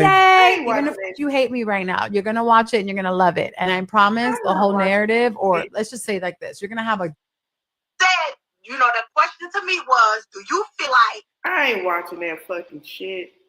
Now, here's what everybody say that she was playing in, that Bambi was playing in Sierra's face. And then if Sierra bring this up, then she is going to play.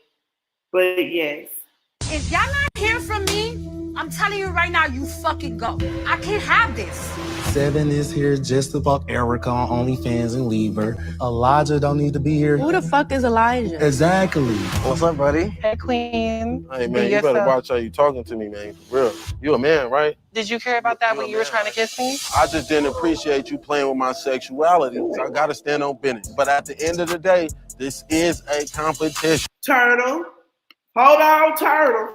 Let me tell you something. The way you at that girl house, everybody is questioning it. Hold on, Turtle. No shade. Shout out to the real men in the chat. I love y'all. Hold on.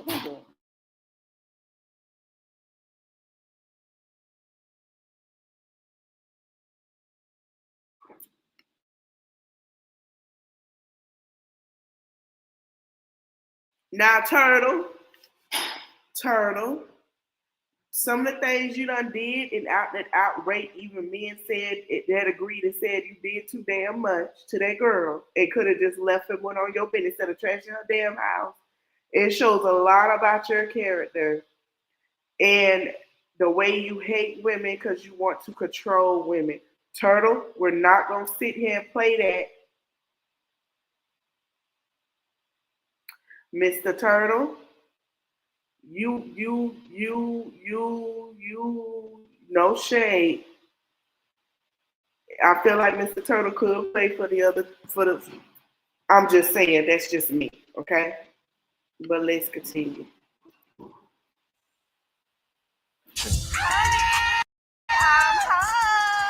At this point, it's just mayhem, and I need someone to kind of be the house mom. Get these bitches in order. Yeah. What's your body count? I mean, I stopped counting. When was your last relationship? My last relationship was in October. Infidelity was the case. You know, I ain't gonna cheer to none of y'all. Infidelity was the case that he cheated on her. I told you I'm not watching this shit. I'm watching clips because I already know his storyline. So basically, he would track the girl down to where she was cheating with somebody at work. That girl wasn't even cheating.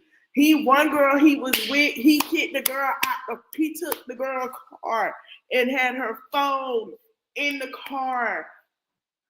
He had to bring her phone. That was his way of trying to get back to her. Man, he let that girl, she tried to find a way home to her house. They lived in Arizona. Baby, it's so much tea on this man. I went in for the bloggers to pick it up because I said I want to, Because I know y'all truly ain't here for Erica, man. Okay, sit over there. Shut up. What makes you think you better than for Erica? Man, you'll hump anything moving, man. You're a nasty porn star. You can't talk.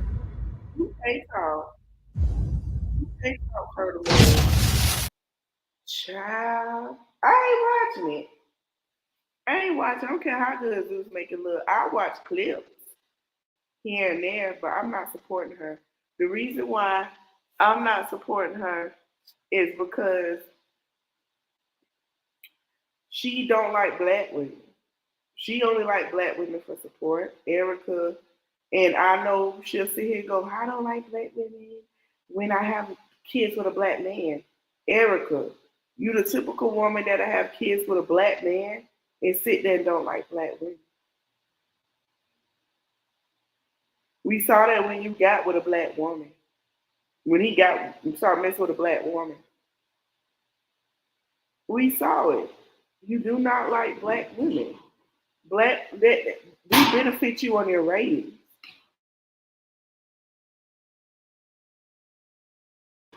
Like, we do not benefit Erica with nothing else. And that's why I'm definitely not watching her.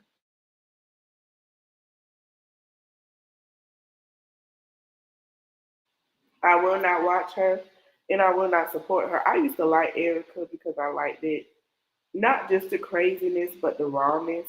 But when she started showing who she really was, I stopped liking her. And when she sat there and called her that, instead of, first of all, she could have said some things about that girl parenting as well, because everybody feel the same way. But at the same token, she act like she's the only black woman that's been played, well, the only woman, not black woman, Lord, that's been played by a black man. Okay? So speaking of another woman that ain't black, that get played by a black man, is Nikki.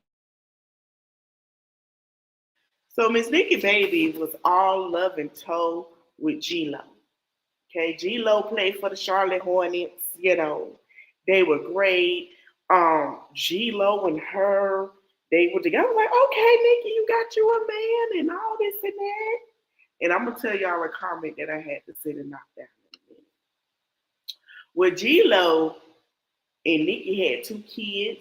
She just recently had their daughter 2 months ago. Now, G-Lo and Nikki were great. They were together. They were engaged until he met this little pretty kitty. Yeah, Rashida Nicole. Now, Rashida Nicole is a wild and out girl, as you can see, very pretty. She very luxurious. She liked to go places. She liked to date honey, and she liked to date him well.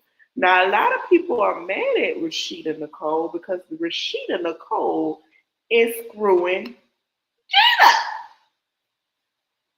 Gino left his pretty little home with Nikki Nicole, Miss Nikki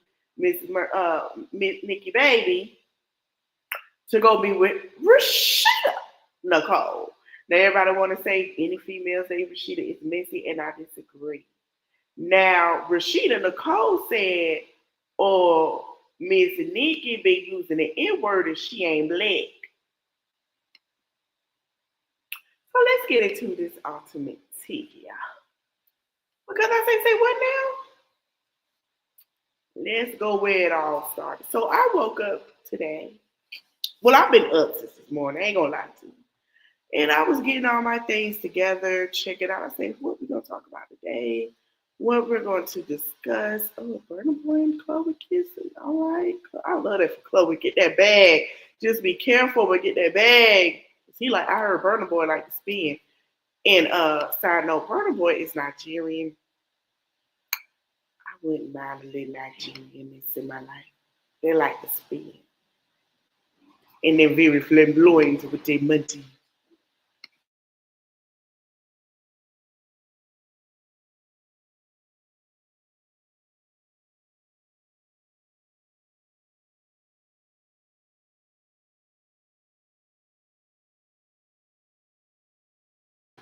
So I saw today, I said, okay, I'm a stroll because I know we're gonna talk about, we're gonna get a BMF, we're gonna give y'all a little leeway into it. So I was scrolling, daily, right?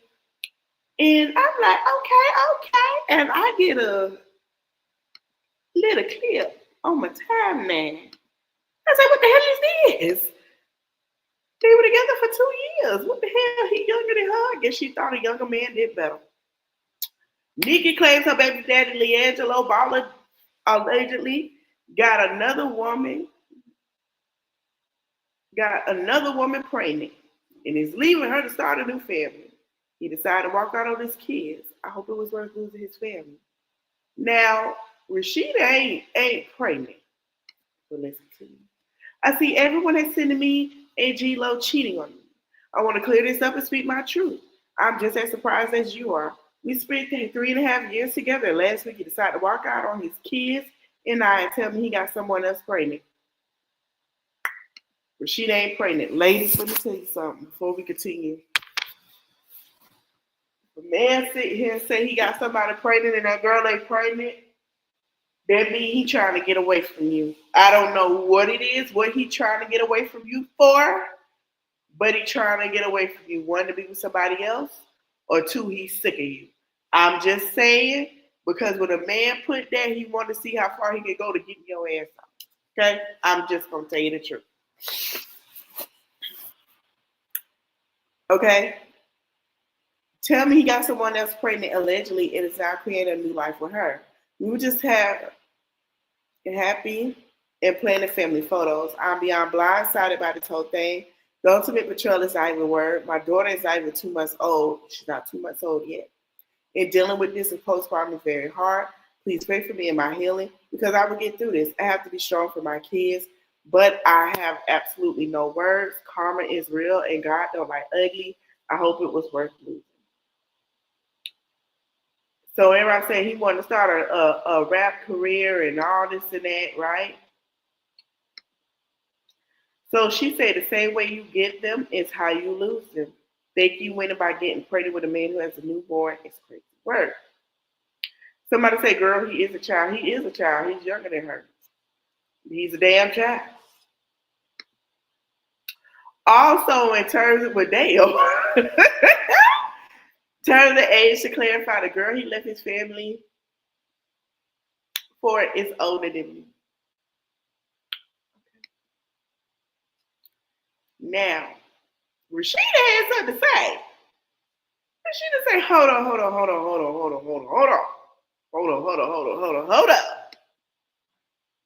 So this is what Rashida had to say, honey.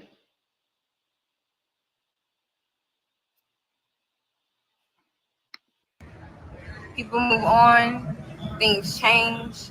Yes, it may not be updated or addressed to the internet because it's not for y'all. People have private lives. We have real lives out here. You don't know what's going on. So everybody coming for me and trying to slut shame me and woman shame me, and I'm so sick of that narrative. Like, y'all so quick to blame the woman. Y'all don't know what's going on. People love to play victim for the internet. Half the time, that lady don't even have her kids. Let's be clear. There is no abandonment over here. Number two, the lady and her family are racist. I don't care what anybody says. She always got the I don't know if they racist. I'm going to say this. Nikki, I saw a girl say, and he did this on Black History Month. I say, baby, Nikki. Okay, let me explain something to y'all. Miss Nikki Baby is not black. She is white. I think she's Italian.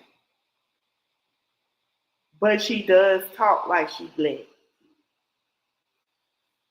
She does talk like she's one of the girls. You know what I'm saying? Like, baby, yeah. She talks like that. In a way that people are feeling now with the culture vulture thing because of what's going on, a lot of people do feel sorry for her because she's a woman and they understand what she's going through. But a lot of women are feeling like she is a culture vulture. So let's continue. word in her mouth. You are not black at all. No, surprise. Stop posting about me. Stop trying to throw shade. Look at black. Like, just leave me alone. You claim you happy. You wanted to meet me. Address this, but I'm tired of people playing victim on the internet. One, you be looking black though. People move on. In the booty. And she say, I'm not with my kids. The only person who's not with them is their daddy. B, you want attention, you got it, you can keep it. My issues about my family and my children are with my baby daddy. Oh, so it must be true because she say her family. I'm not addressing no side B. FYI, he told me on the text she's pregnant. Coward, pathetic-ish. She ain't pregnant, she drinking. Also the term, okay, so that's what she mean. But Nikki is drinking. Hold on. They out there in New Orleans. She say, meanwhile, wine and dine. So she say, baby, I ain't pregnant. She said, G-Lo just finished up. Oh, this is when he got it done in New Orleans. Just finished up a session with Rock Road G. And he got him a tattoo. I address this, but I'm tired of people playing victim on the. We finna go to Shorty.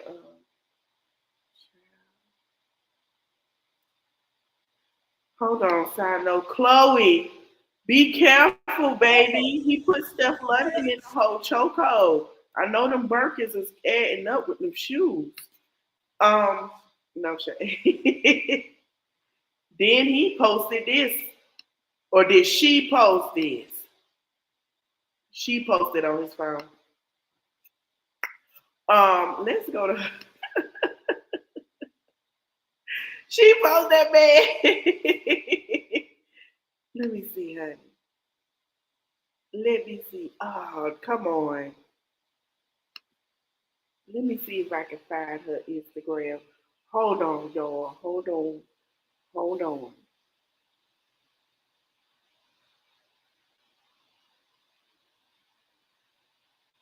Hold on. I'm finna find her. I think it was Miss R.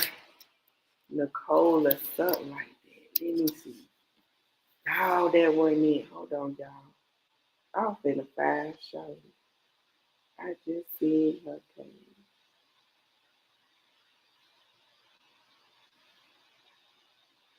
Oh, hold on. We finna go to the shade room. Cause it's some popping tea with this. Hold on, hold on, hold on. Get your ass over here. Hold on. Because Ivani, who is his ex-girlfriend, practically just said, Nikki, you did this to me. Oh, wait a minute. She's. I told you, you better stay. Somebody said she thought she'd take that black girl's bed and he would turn around and left her for another black girl. What he like? Seems to me, this girl dated him first in 2021. Let Nikki Baby say it's been 3.5 years. Now she's swearing on that young man, and now he has given her them 2 kids, and she is older than him, and she went back to her. Now she pregnant. That's that. So obviously he did. If it was 3.5 years ago, 4, we in 2025. They added up the shade room. The people in the comments done picked it up. She dated Ivani dated him first, and look what he got a little boo. Okay, My baby. You probably already know who her boo is. Yeah. You know who she is. Right. So she is dating D'Angelo Fall, which is such a cute couple. Get into them. They're literally adorable. Thank So you. I'm Yeah, trying to get damn insight on first. what it is like Wait to have a such a damn close minute. relationship. Yeah. You know, once you kind of develop your brand as your Hold artist on. and your Yeah. star, a lot of people Hold follow on. you. A lot of people follow him and his I knew family. it was more So to the story. everything's kind of on blast for you I knew it was all more the time. So how do you kind of navigate that realm? Being involved with him is kind of. I knew it was karma. I don't care what y'all say. Let me tell you something. These women come on here with these tears, knowing what they did to somebody else. Y'all, ladies, we gotta separate ourselves. We been needed to separate ourselves. Because if women can come on here with these tears after it was done to them and done to somebody else, we have to separate ourselves. We gotta start separating ourselves. I don't care what it look like. I don't care what it sound like. I don't care how good the man say we gotta start separating ourselves from certain women. Let me tell you something. You got women who see what another woman have and feel like they can do better and treat better and give better, and then they get left with the child. And that's what happened. It's different, but he helped me get used to it because like the fans he has is very different than the fans I have. Right. But like he just like lets me know like you just gotta learn to be more private and not worry about like what the people are saying. So I'm like getting used to all that. I love it. I love him. Like he's super supportive with the whole who he is and learning how to adapt to that. So it's a vibe. I mean, I'm here for the public. It's whatever. But, Yeah. you know. She said, I ain't afraid I'm not afraid of nothing. That's my man at the end of the day. You know? You got a little boo. Mhm. My baby. You probably already know who her boo is. Yeah. You know who she is. Right. So she is dating D'Angelo Fall.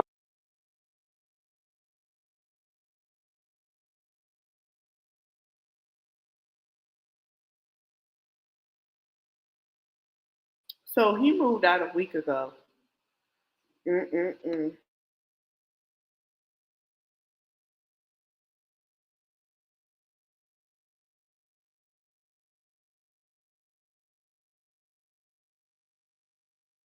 So he moved out a week ago.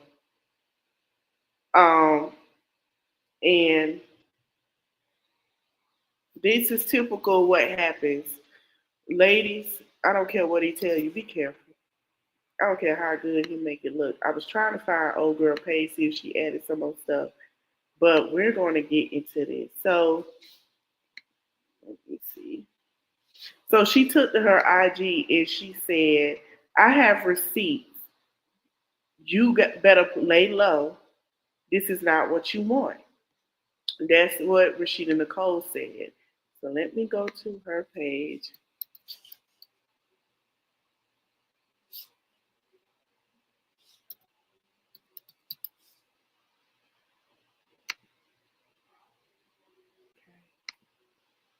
Let me move this out the way.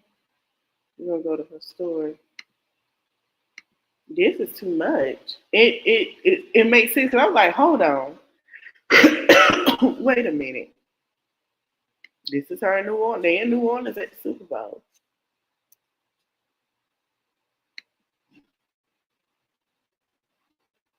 No, Super Bowl tomorrow. They're in New Orleans.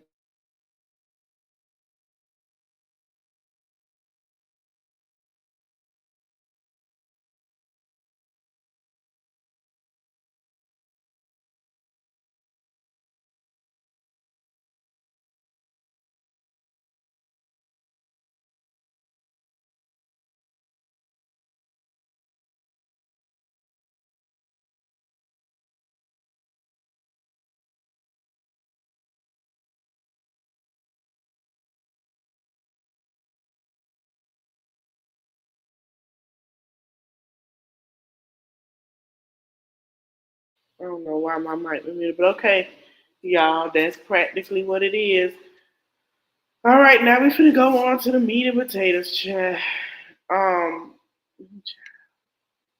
Matter of fact, before we get into this, so you know, I don't care who y'all voted for. I said this before. Not everybody cares who voted because you know your karma is your karma. You're gonna learn. You know the two Trump fighting over the other convicted felon. Shot a bit, Meech. Welcome home, sir. I'm glad you're home. It's a lot I want to talk to you and ask you about because I've been wanting some questions answered. But speaking of these folks, I wish I could talk a bit, Meech, and we do an interview. I would love that because I have some questions and I want to know his feelings about this. And I know he play about his kids, regardless how grown he is. I don't know. But we don't continue. So, oh wait, she done updated something else. Hold on before we get into these meat and potatoes. Hold on, we're gonna get down. We're gonna piggyback on something. I'm gonna watch because hold on, we're gonna go there. And I'm gonna watch because I want to see the. So this is what the homegirl had to say. She said, "G victim. Weren't you testing him, G-Lo? He would take a kiss to see Floyd Mayweather. We all know Floyd don't even want you." Be clear. That's number one. Number two, since she again was the victim, Miss Nikki Baby, weren't you texting him saying you were Child. Let me tell you something. Regardless if you have a newborn or not, karma ain't missing what you got going on. I'm going to be honest with you. I've been on that side of the corner, karma, and it don't give a damn what you got going on. She is not friendly.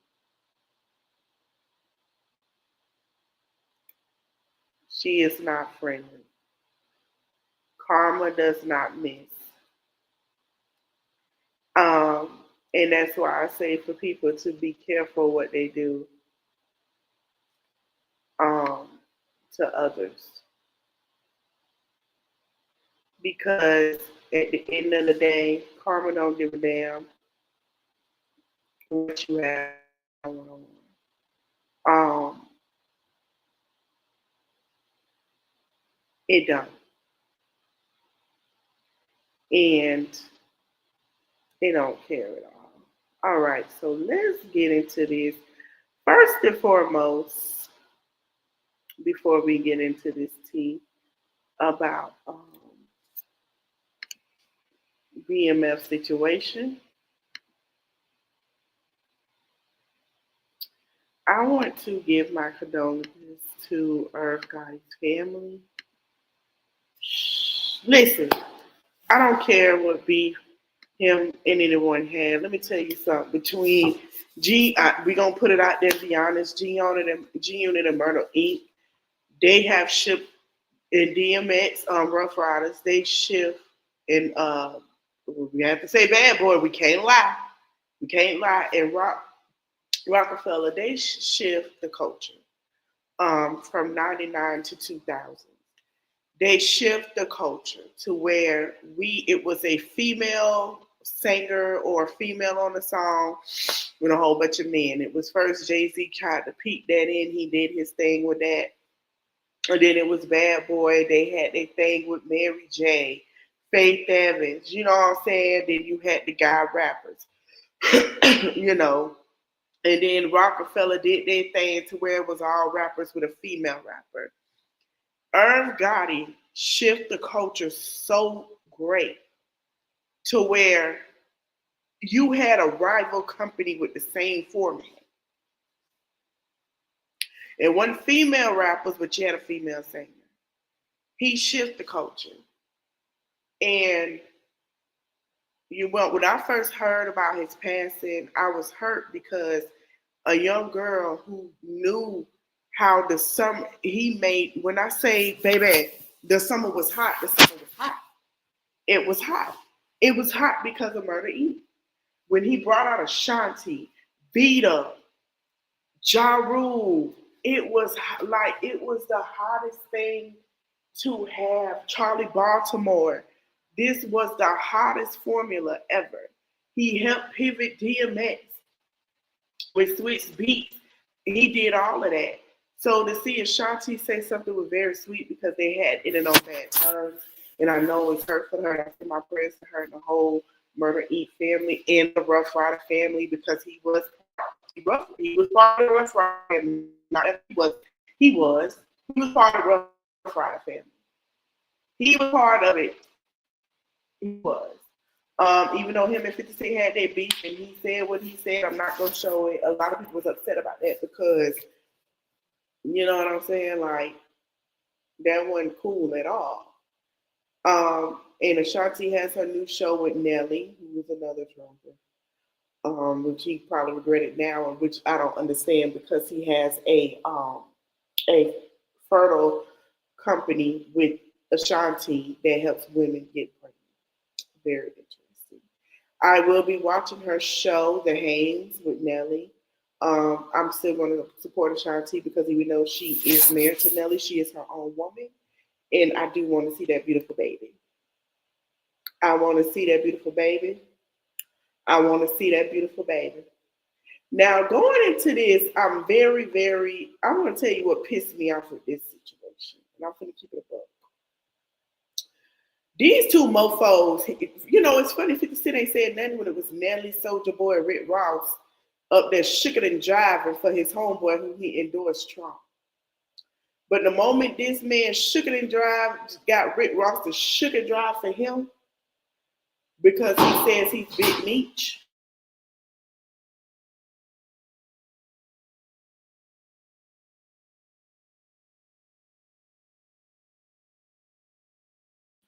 Yes, Rick Ross has been promoting Big Meech that time. It's a problem. And a lot of people say, oh, he put his family on. First of all, this man didn't care about this, didn't get mad at the orange man who he endorsed and say, oh, I don't know nothing. Shook it and jiving for him. But the moment this black man get out and got Rick Ross and shook and jive for him with other artists, you want to cancel his son on the season. Why you ain't sit here and ask, it's no shame, but why you ain't sit here and ask Trump for his money back? I'll wait.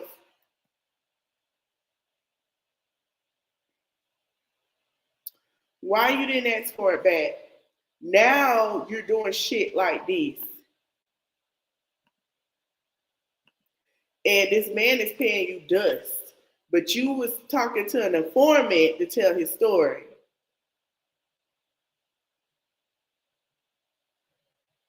I think I'm big screech Mary Hoover. Laugh out loud. But then again, everybody feel like he's an informant too. That 50 is an informant because you didn't mind when he was shicking and jiving for that orange man. I'm starting to look at 50. I'm starting to look at you a little funny, sir. I don't like it. You endorse this man.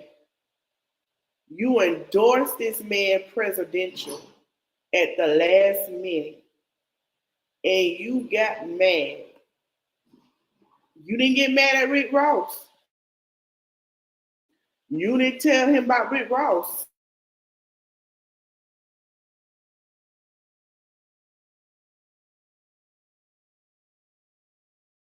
I'm starting to believe 50 got selective outrage, and I don't like it. I'm disappointed because you should have asked that orange man for his damn money back. You should have asked what was up. It's finna get nasty.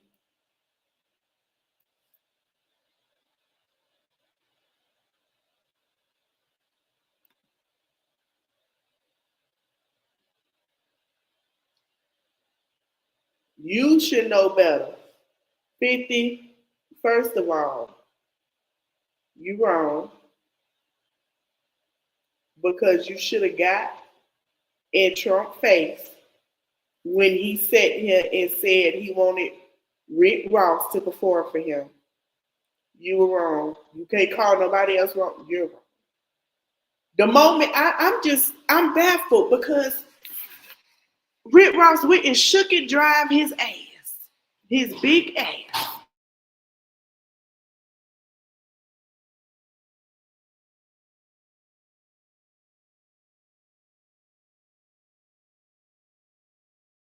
Shook and drive his getting his weight back ass.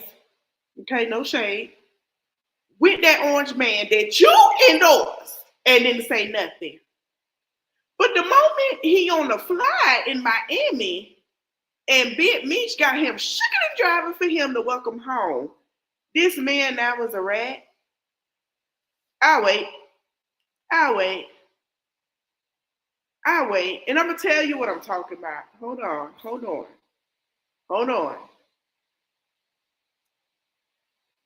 If he ain't take the picture down,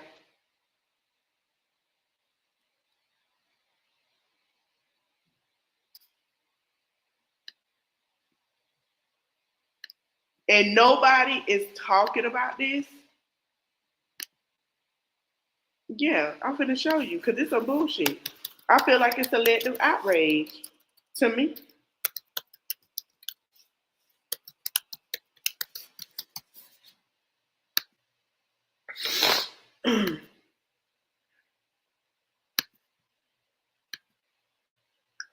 Let me take this picture down because I want to show y'all something. Because it's bullshit. And I'm going to call it out. No shade to 50, but I'm going to have to. Hold on.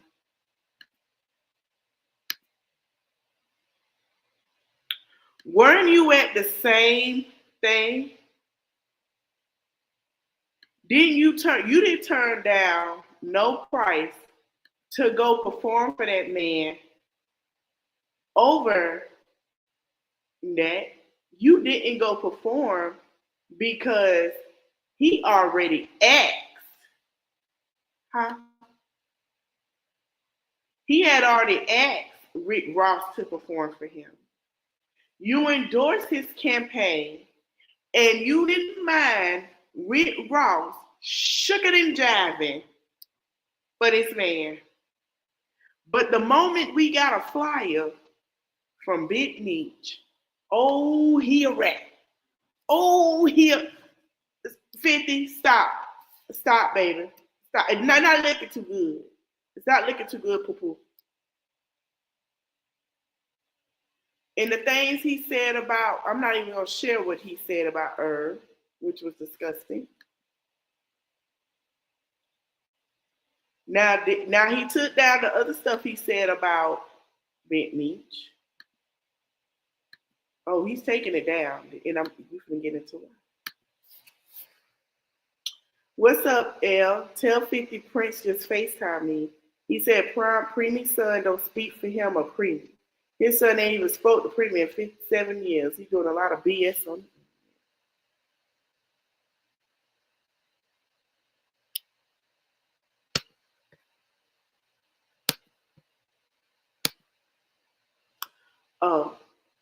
when I knew the way he did Tanisha Welch, and how he didn't ask her and didn't talk to her about her for the BMF show, I knew that it wasn't going. Tanisha part wasn't going to be nice. So Tanisha did not meet Terry when he was a teenager. Terry was in his 20s. Meech did not like Tanisha like that. Okay, he did not. I'm gonna get into the beef with Rick Ross and Irv Gotti. No, beef with 50 and Irv Gotti and Rick Ross. So allegedly, it's a lot going on with that. I'm still looking up for that. I'm not gonna get too much detail, but we will be back next week with more of that. Rick Ross and 50 said, okay, this ties into Wags, to Witches. Remember when Rick Ross' baby mama, Stoney, right? They broke up, whatever. Tia Kemp was with Rick Ross. She went and sat out and talked to 50 Cent, and then her ex, Stoney's ex, gave her a video. 50 Cent had to pay her. That's who she's discussing the situation. Not 50 Cent, I'm sorry. The guy, because he gave it to 50 Cent and it was revenge porn. That's what it's coming to toe. And I knew this was going to be brought back up because Big Meech already said he was having a party in Miami. Big Meech has a lot of people who he's trying to get Miami artists to perform for him in Oklahoma. So it's not just who we think it is. Now, the way he did Tanisha Welch is very mishappening. So let's do 50 Cent and BMF. And he's been posting stuff, but he's been taking it down. The reason 50's been taking it down because it could get bigger than what it is. And I think 50 needs to keep that down. Okay? For one.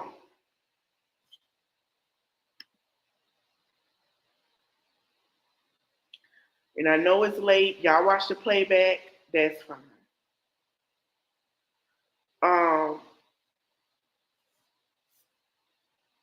Hold on. But y'all can't say loyalty over everything because y'all simply forgot there is no loyalty when he let Rick Ross shook and jive and he let Orange Man pay him and ain't say nothing. And Big Meech was not disloyal because Big Meech never talked to him. You want me to tell you who 50 Cent talked to? We gonna get into it. Y'all read the narrative.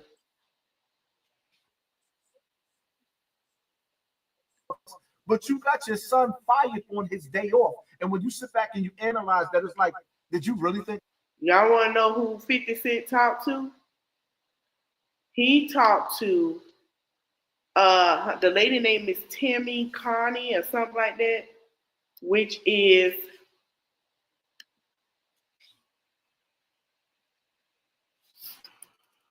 an informant that was talking to let me make sure I spell her name right, who was cool with Big Meech at the time. And that's why that video was taken down with Tammy. Let's get into it. Because y'all nobody ain't really going deep into the rabbit hole of what's really going on. Yeah.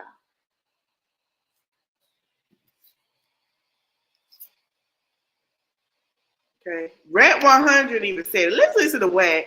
Wack is a lot of things, but Wack ain't lying. We're going to listen to Tonisha first. Let's listen to her first.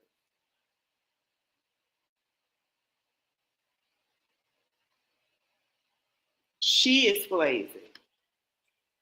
When they did the BMF Stars premiere, I was on Instagram and I seen her for the first time. Nobody had to tell me. I looked at her and I knew it was her. All these people from BMF and everybody, they just all hugged up with this person. Do you know how that make me feel? Like, this is a government informant. I'm y'all 30-something year friend. I don't even have to be a friend. I should have been somebody you respect. You don't have to love me. You don't have to like me. But I don't know nobody that I will put in prison. Nobody. I don't even hate nobody that bad. And then you guys sit around and y'all argue with Blue about who he is or what he did to anybody else. And y'all upholding this piece of shit ass woman. Holding her up like she's some. When they did the BMF Stars premiere, I was on Instagram and So the BMF show was already set to be not even that long because of stuff like this.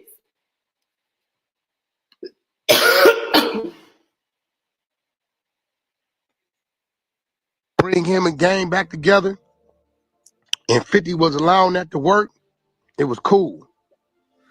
But I knew what that did was show 50 how close me and Murder really was. When I woke up and 50 went at Game for no reason, I knew what that was. So you know what I intentionally do? I give my bro some distance because I don't want 50 looking at him no kind of way. I know how he think. If he even he look up and I'm on the FaceTime, I'm sharing something, me and Murder on the jack, he'll get away from Murder. Anything that he remotely think is playing the 50, he gonna get away from your ass quick. Now this situation, I called it. I said, oh, he finna go at me, he finna disassociate himself. Right? Now this is an easy one to put together. Before Tammy even come out, we gotta ask ourselves, what would make that been operating doing this for decades and decades turn on it? Let me see if y'all can figure this one out. This is easy. Yep. Got out and paroled back to Lil Meech mama. Listen, it's getting late. Been on here for 2 hours, but that's obviously how I feel about it. I'm gonna try to come back, like I say, tomorrow. We can do a part 2 Saturday, adding more with the Big Meech situation. But that's really what the problem was. If it was okay for Rick Ross to shook and jive for that orange man who you gave thousands of dollars to, what is the problem with Rick Ross, Big Meech having Rick Ross? What is the correlation? He's not even cool. Big Meech ain't even cool with Tim no more. I don't know what happened, but a lot of people are distancing themselves from Tammy. If that, y'all gotta look deeper into the stuff than to sit here and go, oh, well, that's disloyal. It gotta be a reason, babe. A lot of, man, listen, when it comes to the whole, it's a lot. I feel like I'm not even gonna say on this internet. I might get me my Patreon back up, and we could talk about it, because I feel like a lot of stuff with people are going on is because of a certain person, and we're gonna get on Patreon and talk about it. It's no shade, and I don't want nobody to feel like I'm targeting nobody, but we gotta call a spade because you know a lot, and then you take down a lot. So I don't know. I'm gonna go deeper. If y'all want me to do a Patreon, y'all just comment and I'll set a great price. It's not gonna be the most it'll be is $5. The less it's probably be $1 or $2, because I know we are living in hard times. I know we are living in times, where things are going up. And I know everybody's going to be on a budget in a way of expense, so I understand. But if it gets too hot, we'll talk about it on Patreon. I do want to talk to Big Meech. I do want to talk to Terry, and I do want to talk to Tonisha. I really do. I would love to do an interview, especially with Tonisha, because I really want to know her thoughts on this. I do. I'm going to do an interview with her for real. But I hope you guys enjoyed this video. Don't forget to like, comment, share, subscribe. I will see you guys tomorrow. Like I said, we're going to do Lexi interview tomorrow if I don't find Keita Rose. If I can't find either or, we'll jump back on part 2 with the BMF situation. Thank you guys for watching. It's been 2 hours. We're going to cut it off here. I would like to go 3, but I know everybody's tired, and I know it's probably almost 2 o'clock in some places because we got to go to church and other things too. So thank you guys for watching. I appreciate you guys. I appreciate all the love. Don't forget to like, comment, share, subscribe, and please get them likes up. And I'll see you guys tomorrow. Bye. Good night.